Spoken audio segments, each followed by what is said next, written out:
జగన్మోహన్ రెడ్డి ఆంధ్రప్రదేశ్ ముఖ్యమంత్రి ఇప్పుడు అకస్మాత్తుగా ఢిల్లీ వెళ్తున్నారు. నరేంద్ర మోడీతో కలవబోతున్నారు. ప్రధానమంత్రిని ముఖ్యమంత్రిగా కలిసేటటువంటి కాన్సెప్ట్ ఉంటుంది.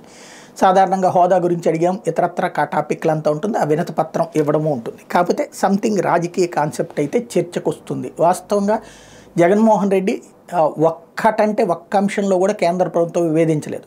ఇంకొకటి, కేంద్రంలోని భారతీయ జనతా పార్టీ కోరుకునే యాంటీ కాంగ్రెస్ లక్షణాలు పూర్తిగా ఉన్నటువంటి పార్టీ. కాంగ్రెస్ దరిదాపుల్లో కూడా వెళ్ళలేదు. కాంగ్రెస్ అంటే ద్వేషించేటువంటి పార్టీ వైఎస్ఆర్ కాంగ్రెస్ పార్టీ.